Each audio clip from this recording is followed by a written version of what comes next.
ఏపీలో ట్వీట్ల రాజకీయం, ఎక్స్లో ట్వీట్ల రాజకీయం ఎక్కువైపోయిందండి. ఎవరిని ఉద్దేశించి ట్వీట్ చేస్తున్నారో ఏంటో తెలియట్లేదు. కాబట్టి అసలు ఎవరు ఎందుకు ట్వీట్ చేస్తున్నారో అర్థం కాని పరిస్థితి. ఈ ట్వీట్ల రాజకీయం బాగా ఎక్కువైపోయింది అనుకోవాలా. నేను రాజకీయమే అంటాను నేను, ఎందుకంటే ఎప్పుడు లేని ఈరోజు కొత్తగా మనం ఒక మాట మాట్లాడితే దాన్ని రాజకీయం అని అంటారు రాజకీయ నాయకులు అయితే కనుక. ఎందుకంటే నారా లోకేష్ గారు జగన్మోహన్ రెడ్డి గారి తల్లి గారు అయినటువంటి విజయమ్మ గారికి ట్వీట్ చేశారు. విజయమ్మ గారు విషెస్ చెప్పారు, పుట్టినరోజు శుభాకాంక్షలు చెప్పారు.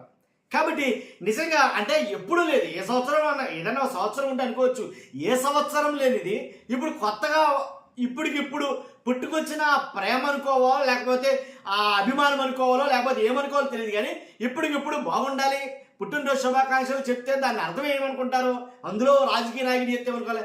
రాజకీయంగా పరిణితి సాధించాడేమో లోకేష్ గారని అయితే కనుక నిన్న జరిగిన ట్వీట్ చూస్తే నాకు అనిపించింది. ఎందుకంటే ఆ ట్వీటు అక్షరాల రాజకీయంగా రాజకీయ లబ్ధి కోసం చేసిన ట్వీట్ అని అంటాను నేను.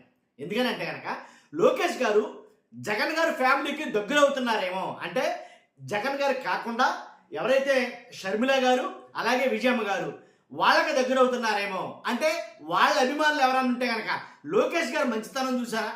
లోకేష్ గారు మంచితనం ఏంటంటే విజయమ్మ గారికి కూడా విషయం చెప్పాడు, ఆయన ట్వీట్ చేశారు. ఓ పక్కన చంద్రబాబు నాయుడు గారు షర్మిల గారు కరచాలనాలు చేసుకుంటున్నారు, బొకేలు ఇచ్చుకుంటున్నారు, చాలా బాగా ఆత్మీయ పలకరింపులు అయితే జరుగుతున్నాయి. అంటే ఇక్కడ చంద్రబాబు నాయుడు గారి ఫ్యామిలీ, చంద్రబాబు నాయుడు గారు కావచ్చు, లోకేష్ గారు కావచ్చు, ఒక పక్కనేమో షర్మిల గారు కావచ్చు, విజయమ్మ గారు కావచ్చు, వీళ్ళందరూ కూడా కలిసే ఉన్నారు. విడిపోయింది ఎవర్రా, ఒంటరిగా మిగిలింది ఎవరా అంటే కనుక జగన్మోహన్ రెడ్డి గారు. అంటే ఇది రాజకీయం కాకపోతే ఇంకేమనుకోవాలి. ఆ ట్వీట్కి అర్థం ఏంటి? చాలామంది ఆ ట్వీట్ మీద చాలా వ్యాఖ్యలు అయితే చేస్తారు.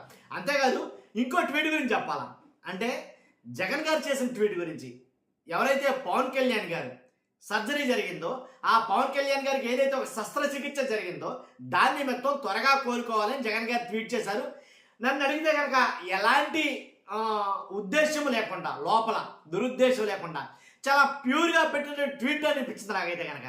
దాంట్లో ఎలాంటి రాజకీయం చొప్పించకుండా చాలా ఉన్నట్టుగా జగన్ గారు అయితే కనుక ట్వీట్ చేశారేమో అని అనిపించింది నాకు. ఎందుకంటే కనుక గతంలో జగన్ గారు ఏదైతే రాయిచ్చి కొడితే రాయి తగిలి అది ఆయనకి చిన్న కొద్దిపాటి గాయం అయితే కనుక అప్పుడు పవన్ కళ్యాణ్ గారు మాట్లాడిన మాటలు ఒక వీడియో అయితే కనుక నేను అంతా వైరల్ అయింది. ఏంటి ఆ వీడియో అంటే కనుక, ఏమో ఎవరికి తెలుసు కావాలని కొట్టించుకున్నావేమో, ఏమో ఎవరికి తెలుసు నీకు నువ్వే ఇలా గుద్దేసుకున్నావేమో, ఏమో ఎవరికి తెలుసు, ఈ రకంగా పవన్ కళ్యాణ్ గారు చాలా వ్యాఖ్యలు అయితే చేయడం జరిగింది.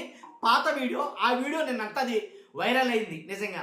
ఏంటంటే కనుక ఏమో ఎవరికి తెలుసు మీకు జరిగిన శస్త్రచికిత్స నిజమో అబద్ధమో అని కొంతమంది నెటిజన్స్ కావచ్చు, కొంతమంది ట్రోలర్స్ కావచ్చు దాన్ని ఆ వీడియోని వైరల్ చేయడం అయితే చేశారు. కాబట్టి అలా కాకుండా అలాగా జగన్ గారు బిహేవ్ చేయకుండా జగన్ గారు ఏం చెప్పారు, మీరు త్వరగా కోలుకోవాలని ఆకర్షిస్తున్నాను దేవుడు కోరి ప్రార్థిస్తామని చెప్పి చాలా నీట్గా అయితే కనుక ట్వీట్ చేయడం జరిగింది. ఈ ట్వీట్ ఒక ఎత్తు అయితే కనుక ఈ రెండు ట్వీట్లు ఏదైతే లోకేష్ గారు విజయమ్మ గారికి పెట్టిన ట్వీట్ కావచ్చు, జగన్ గారు పవన్ కళ్యాణ్ గారికి పెట్టిన ట్వీట్ కావచ్చు, ఈ రెండు ట్వీట్లు అటుంచితే చంద్రబాబు నాయుడు గారు పుట్టినరోజు సందర్భంగా ఏదైతే జూనియర్ ఎన్టీఆర్ గారు మావయ్యకి జూనియర్ ఎన్టీఆర్ మా మావయ్య గారు పుట్టినరోజు శుభాకాంక్షలు అని ఆయన ఒక ట్వీట్ అయితే చేయడం జరిగింది. మీ ఆరోగ్యం బాగుండాలి, మీరంతా బాగుండాలి, మీ దృక్పథంలో అంటే మీ దాంట్లో రాష్ట్రం సుభిక్షంగా ఇలా ఒక ట్వీట్ అయితే చేయడం జరిగింది. ఎవరో జూనియర్ ఎన్టీఆర్ గారు. వాస్తవంగా జూనియర్ ఎన్టీఆర్ గారిని పక్కన పెట్టేసింది టీడీపీ. జూనియర్ ఎన్టీఆర్ గారిని ఏంటి లోపలికి రానివ్వట్లేదు టీడీపీ.